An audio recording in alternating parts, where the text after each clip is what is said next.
Hey guys, welcome back.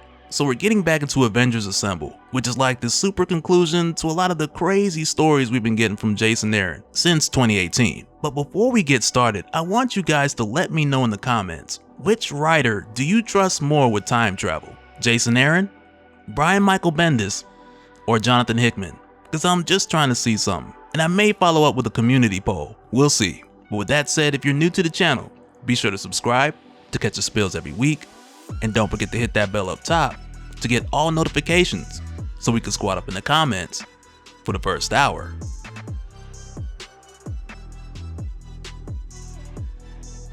Alright, so for this one, we return to Earth 616 in the prehistoric past, right where we left off, with the Masters of Evil showing the modern day Avengers and the Avengers 1 million BC that they ain't playing no games. And not only by making an example out of the prehistoric Starbrand, with balling them up and having them roll down and make a trail, but also this trail made a little platform for the Masters of Evil to stand on, so it's like a little bit extra disrespect put on it. So quickly, Tony and Cap tell the modern day Avengers this is the fight for everything, for their entire timeline, so they've got to stop the multiversal Masters of Evil right here and right now at all costs. Only for the Dark Phoenix to more or less tell him that yeah, the pep talk's cute, just before blasting the whole team with an attack that even Kid Thanos and Ghost Goblin think was a bit too much. And not because they want to go easy on these guys by any measure, but rather because they want to get a piece of the action too. So the Dark Phoenix tells her Berserker to go in and finish off anything that's still squirming around, so her Berserker Wolverine jumps in. And immediately, he gets overwhelmed by the fiery bone chains of prehistoric Ghost Rider, who turns up the heat so crazy that it melts the Berserker Wolverine's Adamantium.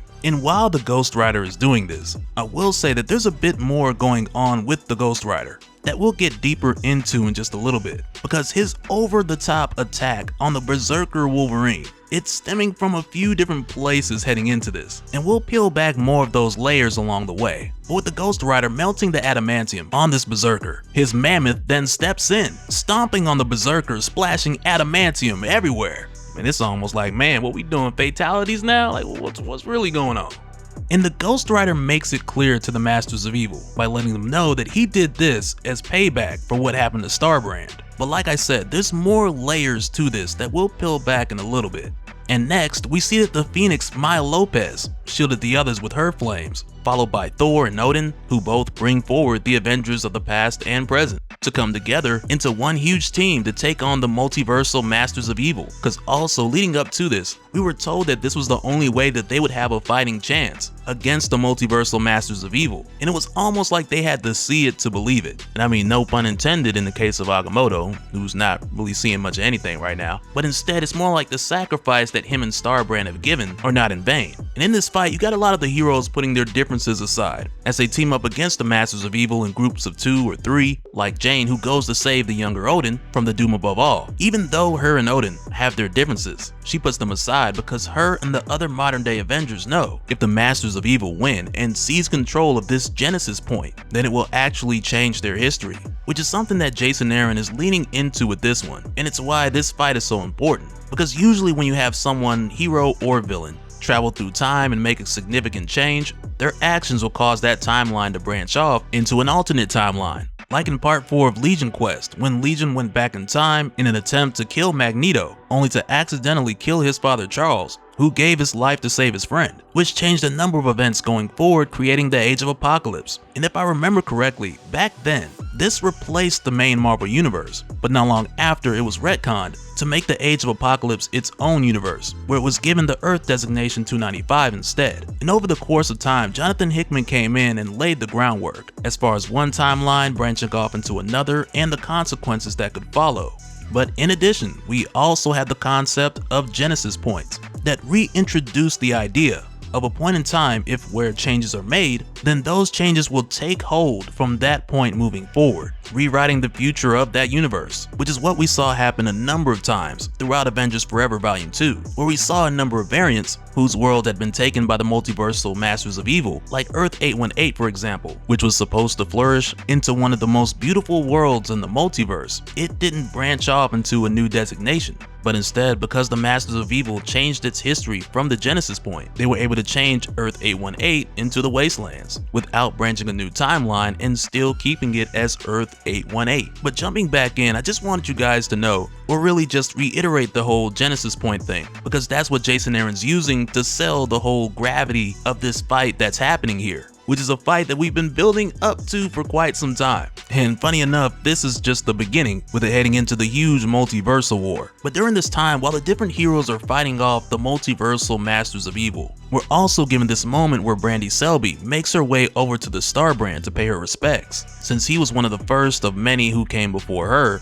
she thanks him for giving his life so that she might live. And given her unique condition, where using so much of her power has caused her to age rapidly, she just wishes that she had the strength to continue and possibly do the same that he did. And going forward, the concept of sacrifice, it's something that kind of just echoes throughout this battle, because with Agamotto losing his eyes and the Star Brand losing his life, for the Avengers 1 million BC, for them this is in addition to the death of the Black Panther. And of all the Avengers 1 million BC who are here, we find that a lot of this weighs heavy on the Ghost Rider, and that's something we'll talk more about in a little bit. But right now, while Nighthawk is fighting the Ghost Goblin, the Ghost Rider steps in, saving Nighthawk with little to no effort. And we get this moment here where Nighthawk is kind of like, oh my god, this is Norman Osborn. And he asks Norman what did he do to get this kind of power. So the Ghost Rider answers Nighthawk, letting him know that Norman did what his kind always does. He sold his soul for sin.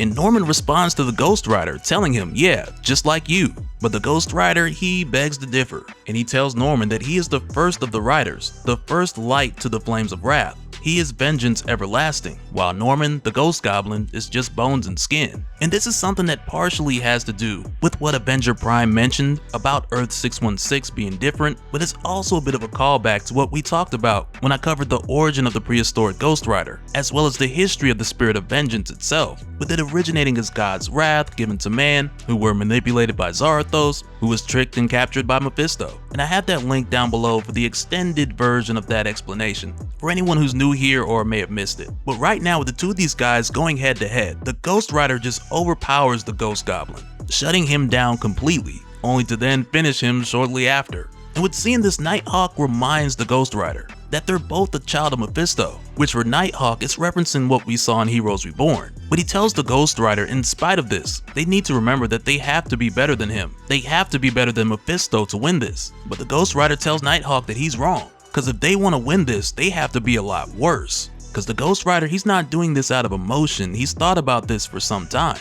And now with the Ghost Goblin dead, the Dark Phoenix looks to the Doom above all, and she's more or less like, is it me, or is this Earth taking a lot longer than usual to subdue? Because the agreement before was that Mephisto was supposed to take care of the Avengers who made it here from the future, but as soon as he got what he wanted, he took off to Infinity's End, leaving the Masters of Evil to take on two teams at once. So the Doom above all comes up with a solution to correct that, by taking advantage of the Genesis point and conjuring up a mystical plague to kill the primitive ancestors of the heroes who are here. Because if the ancestors of Steve Rogers, Jane Foster, or Maya Lopez die here, then they will have never been born. So thinking and acting quickly, Jane and the Ghost Rider both head out to try and stop it, while also trying to figure out the how part in the process, and the Ghost Rider notices that he's able to burn some of it away, which quickly answers the question of how. But the Doom above all has this plague spreading at such an unnatural speed that the Rider's not able to reach every corner before the plague is spread too far. So to help Jane, she tries to move some of the primitives, and she even tries using the all weapon as a gas mask, but she can only get to so many. And it's here where the Ghost Rider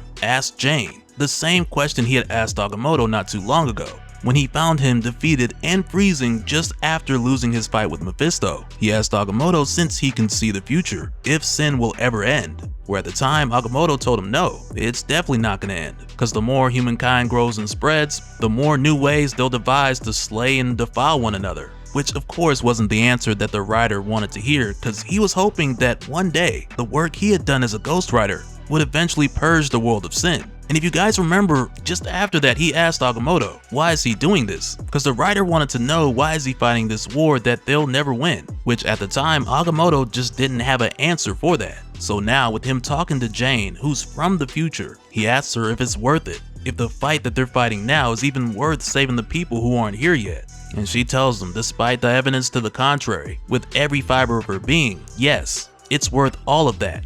and more.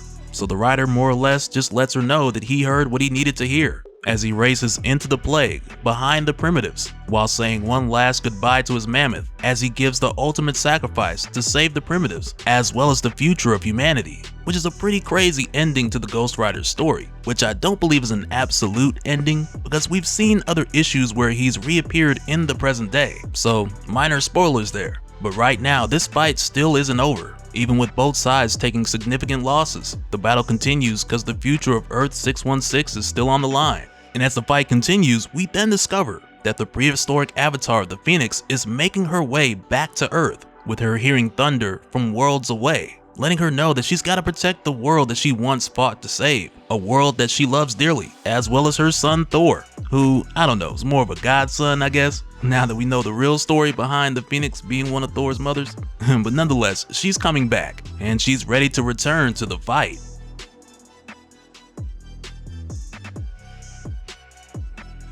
And so now real quick, I want to give a shout out to all the patrons. Thank you guys for all of your support.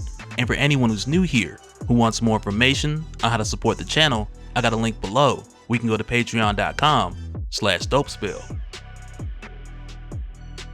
But that'll do it for this one, guys. Let me know your thoughts down in the comments below, and we'll do it again on the next one. Alright, later.